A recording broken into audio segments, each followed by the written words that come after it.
jigana tong diteraskeun tong diteraskeun sabab moal aya pibalegeun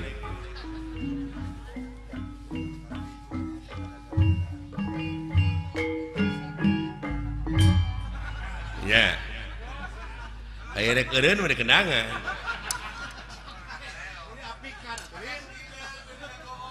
lalampahanna teh rarasana teh barolon kene sakitu hirup geus karumisan hirup geus haruwisan teh wayah kumaha salatna jelema kitu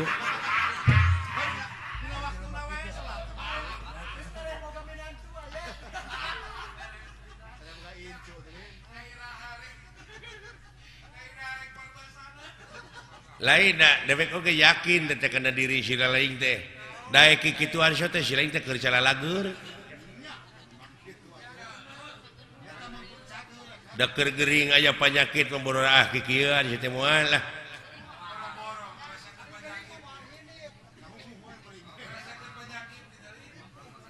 nepi kacing bararakatak aya sabagian jelema adalah anu nyaritakeun cenah lamun di dunya loba teuing seuring ke di akhirat bakal baeud.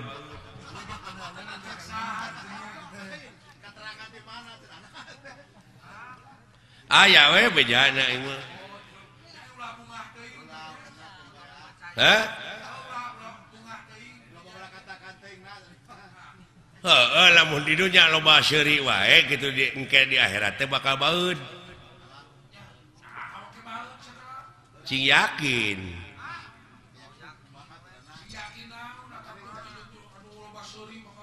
da pikiran anak sia mah jo akhirat geus paeh ulah waka kayenya lanan di dieu we heula uruskeun heeh ulah waka nguruskeun anu jauh nu deukeut heula artina dunya heula kepadina rukun iman ge geus dibejaan kudu percaya kana poe akhir. Hah? Percaya kana poe wawalas. Ai wawalas jelema teh nya tadi akhir tina pagawean. Pek. Heeh tadi dia meureunan dikerdilkeun tah kecap atau dalil antal mautu qoblal mautu teh hartina kudu bisa maut saacana mati teh pek letikeun di dieu ku urang diletikeun kumaha diletikeun teh kieu jadi kudu disederhanakeun jadi kudu nganyang ka poe pageto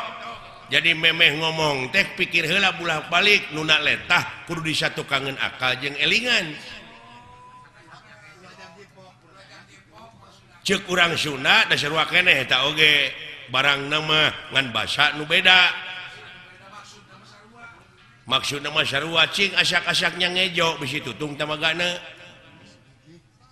tah eta teh realisasi tina antal mautu qoblal mautu teh heeh jadi samemeh pok ngomong teh bulak-balik heula pikir sabab urang geus yakin dititah ku pangeran kudu percaya kana poe akhir sabab akhir tina pagawean jelema buktina lamun jelema ayeuna keur jagjag loba teuing ngadahar lauk asin kumaha akhirna darah tinggi pan nu mata kudu diatur oge Rasulullah mah da sasamet wareg tara kaleuwih ulah loba teuing urang ngadahar cai kopi amis sabab kaituna kencing manis tensi kencing manis teh ngaronjat teh akhirna teh akhir tina pagawean sia teh jadi Allah mah moal nyiksa Allah moal ngaganyar ngan Allah mah nyadiakeun tempat panyiksa nu kagungan siksaan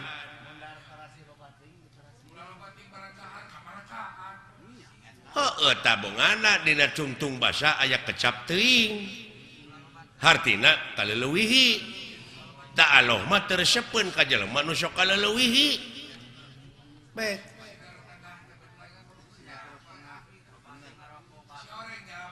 nyalametkeun agama mah nya nu matak dewek bieu lain kuna naon ngeureunkeun lagu teh ceuk dewek atos sabab naon melang di akhirna sabab kaituna nungtun Raja Wisuna kemang beureum buah buleud kemang beureum teh hartina pipaseaeun ai buah buleud kana peureup tah kana pasea ulah leuwih hade jempe ge ibadah keneh tibatan cekcok pipaseaeun kaharti meureun duh ai kana papatah babari ngarti sia mah ai ngaguguh teu noyod ngandek nanyakeun dek moal nyarekan ka jelema nu sok noyod hese ngalieuк-lieuк acan di papatahan ku batur teh tah dek nanyakeun ai nu heuras beuheung hese ngalieuк naon plan tah sanes ceuk abdi sanes ceuk dewek nu heuras beuheung kitu teh tah geuning berteriak eta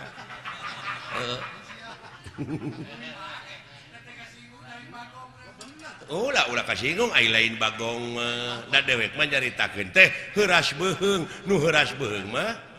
tah geuning lain ceuk dewek mah nanyakeun moal nyarekan moal nyebut bagong dewek kasih lain tak kitu bagong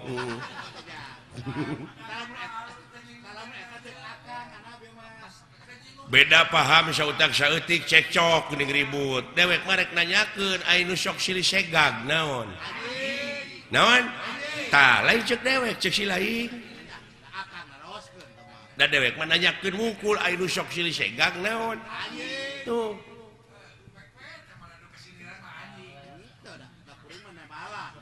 lamun aya nu ambek nu kasiniran tanyakeun ka pinaon si lain ka anjing kari kitu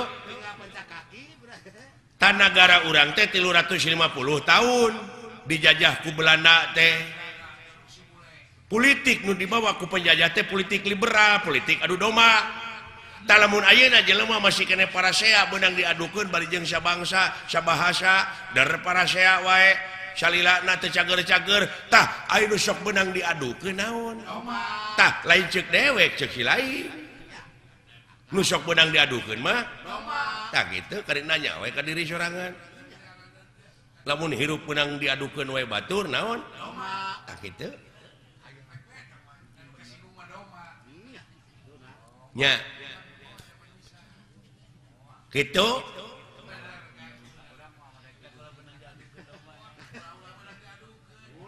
ulah dumeh bieu lagu Wangsit Siliwangi lagu bersejarah anu ulah diganggu ku dewek ku budak ngora hayang ku sorangan we dikakawak bari ku manehna mah teu dimekarkeun hartina teu dipajukeun manehna we sorangan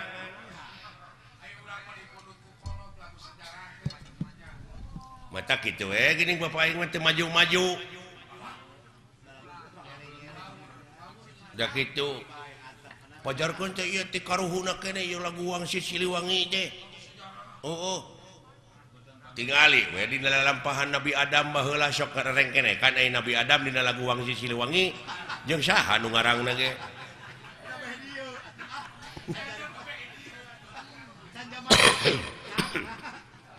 atuh ulah dianggap eta teuing seuing teh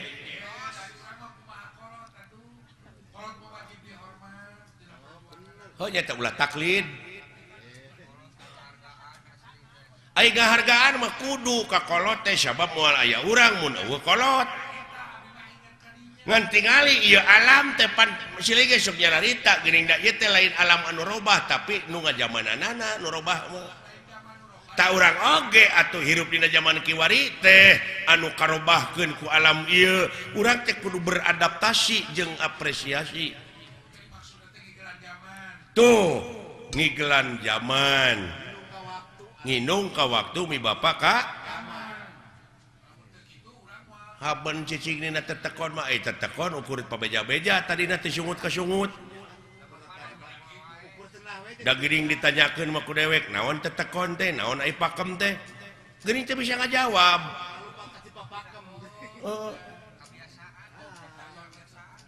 nya tetap dina zaman kiwari mah urang teh kudu adaptasi teh kolaborasi kolaborasi jeung alam canggih da baheula mah can pek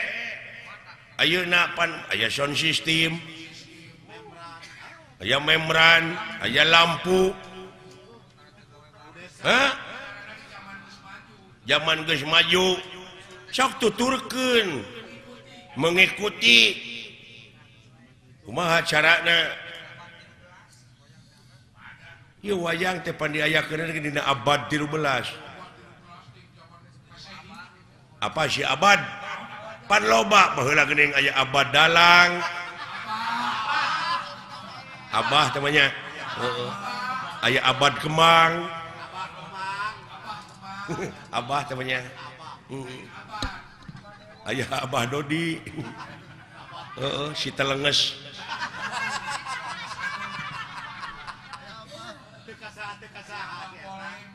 bisa ngolokna teh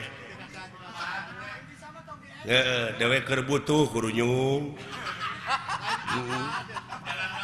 jalan dapur atuh puguh we dewek hayang maha teu bisa da geus dicekok saeutik aya geus kumpul ditagih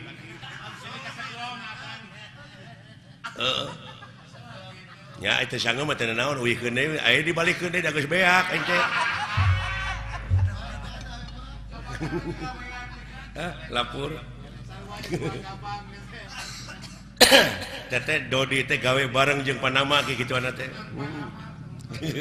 ada ampun